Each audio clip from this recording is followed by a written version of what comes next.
Hello, unfaithful listeners. I'm Daniel Walker from Black Mass Appeal. And I'm Tabitha Slander, also from Black Mass Appeal. And welcome back to the BMA-BC. This is a brand new YouTube series that we're doing. And if you want to know what the story behind this is, you should listen to the first episode first, where we explain the whole thing.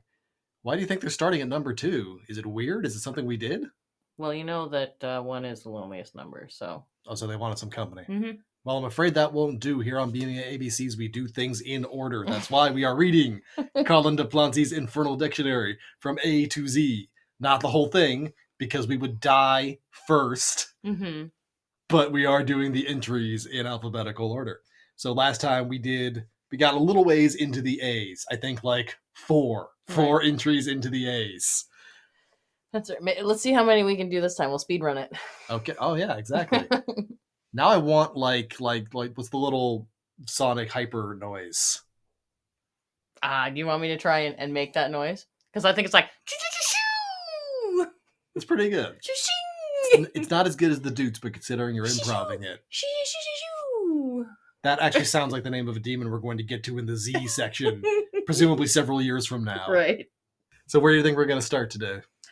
In the A's? Well, yeah, but where? Let's see. We went through Abel and Adam and Alphagor. Alastor, but that was close. Alastor. So A.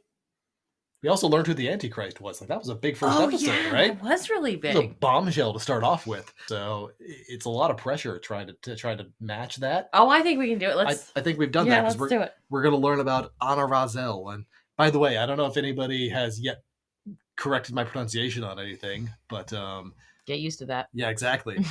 So here's what Collin says, quote, "One of the demons in charge of guarding the underground treasures." Not just any the underground treasures. Like oil? Maybe. What? I mean, if you ask a Clampett. This was 1818. I don't think oil was that valuable yet, was it? By the way, we're back. Tabitha's cat just walked across the keyboard again. Didn't manage to stop the recording this time, but she gave it her best shot. No, I think we were just starting to switch over to like an industrial. I think everything was still coal based in those days. Okay, so coal. Oh yeah, so he's probably guarding coal. He's probably guarding coal. Well, here's what he says. Guarding the underground treasures, which they carry from place to place to prevent men from finding them. Now, that's a good system, because I remember when I was a kid, and they said if you get lost, stay in one place to make it easier to find. So obviously, if you're moving the treasure around, nobody will ever find it, right? Yep. I really wonder, though, like, if they would think, like, different things would be treasure. Like, it would be the wrong thing. Or, like, not the wrong thing, but something that we wouldn't consider treasure. Like, it's a bunch of, like, old tires or something. Oh, I thought like maybe it was something that was valuable then and now we don't care about. Oh, like frankincense? Yeah, exactly. Like, back when we had an entirely incense-based economy at the beginning of time. Right. Because they're demons. Or like, it's just salt. Yeah. What if it's just like gold, but a tiny amount and like inflation has set in, but they're demons, so they don't understand that? Sure. It's just like one gold nugget. That was like all there was. It's a Bitcoin.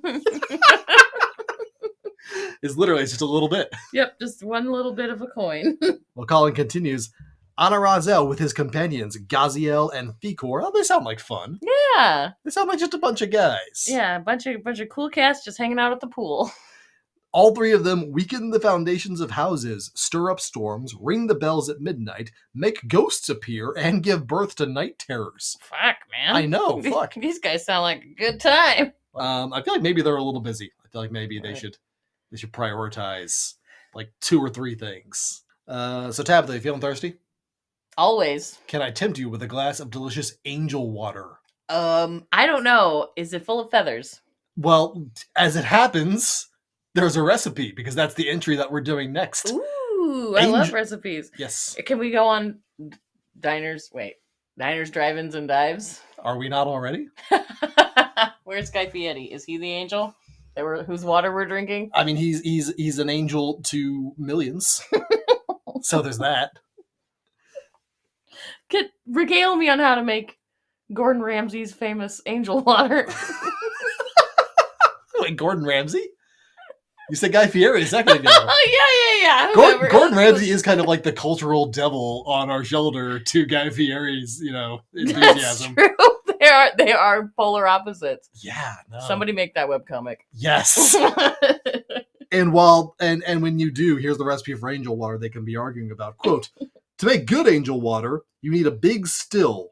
That's like a gin still, like for distilling. Gotcha. Not like, yep. Not like something that's not moving. Yeah, like I just say, like a big still is not like weird 19th century language for like freeze tag or the mannequin challenge. Do people still do that? No. I hope not.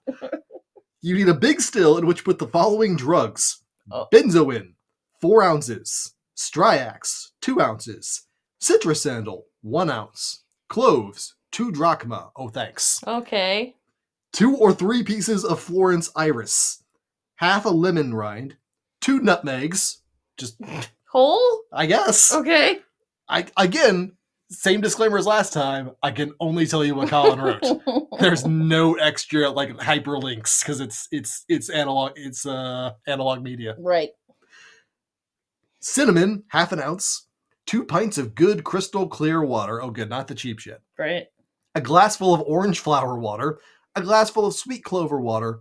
Pour the whole thing into a well-sealed still and distill into a double boiler. This distillation will be exquisite angel water, thus named because the recipe was taught to man by an angel. It cures many diseases, its supporters say. Is this Alex Jones's angel water?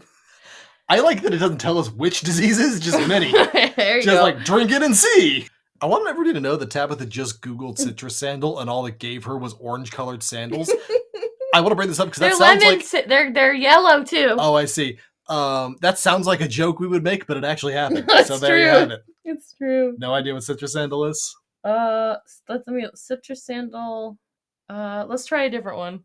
Striax benzoin is a species of tree native to Sumatra and Indonesia. So it's a pretty, pretty tree with pretty, pretty little flowers on it. So I gotta go to Indonesia to source this material? Yep. You're not gonna believe it. What? It's frankincense. All right. That's where you get frankincense, is from this tree. Really? Yep. Really? Yep. Really? I'm not even shitting you. So we won't be able to find any because those 3 demons with way too much time on their hands are just going to be moving it around all the time. And they have control over all the angel water. Exactly. That's why we've never had any. We figured it out. Collin put the pieces together and we just never noticed until now. Don't drink frankincense, okay? Don't do it. Don't drink the angel water. Don't drink the brown angel water. I'm going to skip ahead a couple of pages, and I've got to do this one just because I like saying it. Anthropophagus. You want to guess what that means? That sounds like some serious science. That is. It's the science of eating people, because that's what an anthropod is. It's somebody who eats a cannibal. Oh. So, what do you think Collin has to say about this? Tell me. Quote, the book attributed to Enoch says that giants who were born from the dealings of angels with the daughters of men were the first anthropophages. So we've talked about that a little bit on the show, about the Book of Watchers, the Book of Enoch, that weird semi-book of the Bible that got left out of the final draft that talks about how the angels came to earth and got busy and fell from grace and, yes, created cannibalistic giants. We may have a show about this someday, actually. Wasn't Abel a giant? Yeah. Well, according to some sources, you remember, this is all. Sure. History is a blurry, murky field, right? That we must probe with the severity of our minds. Okay. So sometimes there's going to be contradictory messages. Collin continues. Mark Rapal reports that in his time in Tartary, wizards were allowed to eat the flesh of criminals. I guess that's considered. Is that like a job perk? Sorcerers were often convicted of anthropophagy, particularly werewolves. This makes sense to me. We might talk about this on the show one of these days. Werewolf trials were a thing, especially in Eastern Europe. They were like witch trials, except they were not as common, and more men got accused of being werewolves. But here's the thing. So, like, werewolves and cannibalism and serial killers were all kind of the same thing. And there's a lot of debate about, like, people who were executed for werewolfery historically might have just been murderers who got extra bad reputations, or they might have been railroaded in a witch hunt, Sure. One of those two. But yeah, that's a thing. Yeah, you know what? He killed a guy, but he was also a dog at the time. Yeah, you really need to spice that up. It was the 14th through 17th century, so it took a lot more to shock people, I guess. Don't give these people a bone like you would a werewolf.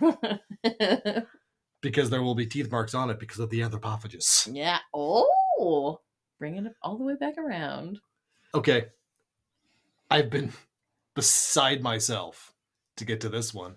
Antipodes. Can you guess what an antipode is? That sounds really familiar. This is actually a term that's still used sometimes today.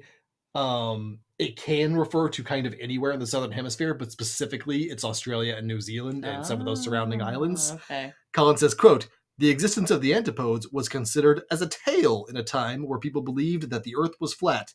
Yet, it is true. Imagine that. Wait, that the world's flat?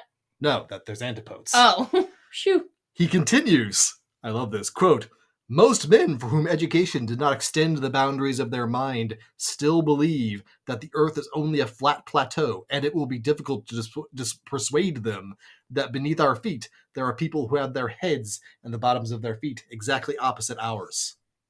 Wow. Whoa. Straight fire. Shade. Flat Earthers just got dunked on from 1818 by a dude who writes about fairies and demons all day. And werewolves. Yeah, what the fuck? I love it. Now, I promise I'm only going to do this once per episode, but you have to promise not to react until I'm done reading the entry. Okay, I'm ready. Aparcetians, I believe is how this is pronounced. Mm-hmm. Although any Aparcetians in our audience will correct me on the pronunciation, of which I assume there will be many. Quote, fabulous peoples that old storytellers situated in the Septerranean, which, according to a footnote here, is the regions of the north. Oh, good. Thanks for narrowing that down. Mm-hmm. They were as see-through as crystal, and their feet were as narrow and as sharp as ice skates, which helped them wonderfully well to glide over frozen lakes. Their long beards did not hang from their chins, but from the tips of their noses. They did not have tongues, but two solid racks of teeth that they slapped musically the one against the other to express themselves. They only went out at night, and they reproduced by means of sweat, which congealed and formed a baby. Their god was a white bear. The thing I love about this is by the time we get to the white bear, I don't even have the bandwidth to be surprised anymore. Yeah, like, is it a regular bear or is it like a bear with all these teeth and sharp feet and stuff? Oh, geez, I didn't even think about that. These guys are like low poly or something. That's why their feet are so sharp. I don't know. I'm just like, like in the beginning, I'm confused and I have follow-up questions. By the time we get to the white bear, I've been through so much. I'm like, yeah, that makes sense. The world has reoriented itself in such a way that now this all makes sense. So there's an entry on the same page for Apocalypse. There was an entry on the previous page for Antichrist, but unfortunately it's not that interesting. But there is some really heavy shade thrown here at people who spend a lot of time analyzing history and current events to figure out who the Antichrist is. Sure. Which, of course, something people still do today a lot on the internet. Here is what Collin had to say about them 200 years ago. Quote, after fighting the beast with 7 heads and the Antichrist in various figures around the world, one will have made as little progress as on the first day. Dang! I know, right? This guy doesn't give a fuck. I know. He's like, yeah, he does not care whose toes he steps on. No shit. There's a really long entry for apparitions, which starts off saying it is not quite possible to clarify what an apparition is, which is not a great way to start, honestly. Doesn't make me excited to read the rest apparitions. of it. But the part in here, this goes on for a couple pages, so I'm not going to read the whole thing, obviously, but I've got to single out this graph where it says, the apparitions of the devil, who needs so little to show himself to seduce us, since we are so weak, gave birth to a multitude of fabulous narratives. Sorcerers Bird in Paris told the court that when the devil wants to make himself an airy body to show to men, quote, the wind must be favorable and the moon full. Wow, that's a lot of work. No kidding. Especially since apparently the results are not that great. I feel so bad for the devil. He works so hard. Well, yeah, but it says it doesn't need so much. He's like, oh well, devil doesn't have to work very hard to seduce us, but we got to do all this shit to get anywhere. He's playing to an easy audience, is what you're saying? Yeah. So it's like when you're playing a game on easy mode and it gets boring after a while? Mm-hmm, mm-hmm. Yeah. Here's my favorite part. It continues, quote, and when he appears, it is always with some unavoidable fault. He is too black, or too pale, or too red, or too tall, or too short, or he has a cloven foot, or clawed hands, or a tail behind, and horns on his head. I want to know, how are you too red? Like, at what degree does the devil appear to you when you go, whoa, yeah, like, no, I'm sorry. There's like a spectrum of ruddiness that I would accept. Maybe it's neon. That would surprise the hell out of me. So, so like if he appears in the room now, it's like the whole thing, just a glow. My eyes! I need sunglasses. Too tall, too short. Like I mean, I think this escalates a lot. Like it starts with like skin tones, and then like how tall someone is, and then you've got like, physical clawed hands and horns and stuff, and then a tail. Whoa! Like I like that. I can imagine that like the devil pops up in front of you, like you're a little on the short side, but actually let's talk about the horns. Yeah.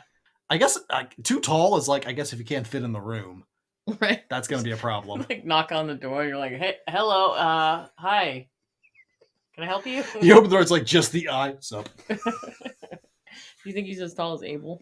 48 feet. Well, no, I don't know. That's pretty tall. I guess he would have had to have been for. Oh no, I don't think Abel ever met the devil. Whoa, they could have like a cool kaiju fight. Oh, in the ocean. Like Adam versus the devil? Yeah. Oh shit! Somebody make that Flash animation. Flash doesn't exist anymore, man. It's a lost art. Like this book. Okay, we've only got time for one more, so we've got to close strong. I've got to go with Aristeas. Are you ready for this? Let's do it. Aristeas, a charlatan who lived in the time of Croesus.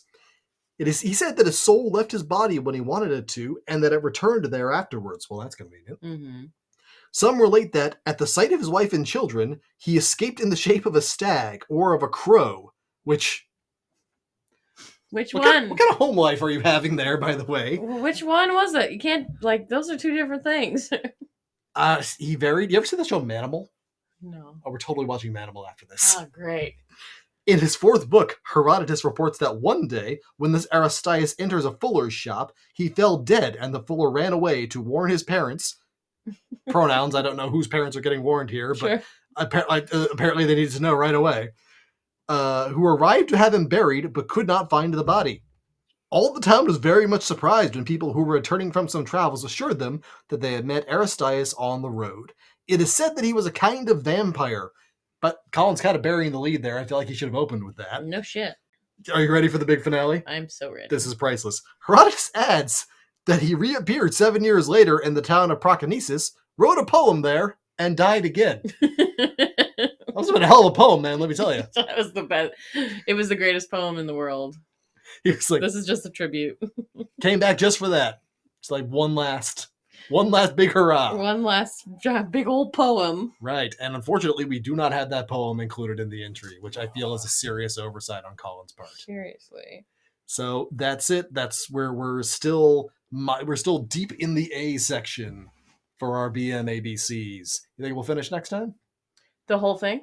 What? No, just the A's. Oh. Yeah, actually, weirdly enough, the A's are like 90% of the book. After that, there's really not a lot to say. Sure. It's a big letter, occultically speaking. Are we joking or not? Tune in next time. Hey, we were talking. We need to find like a cool sign off for this. Yeah. We people no book puns. Yes. In the comments, let us know. Unless the comments suck and I've turned them off, we'll see. Our listeners are cool, but we're on YouTube, which is, dicey at the best of times. Yeah. Okay, well, insert sign off here for now. That's what I did last time.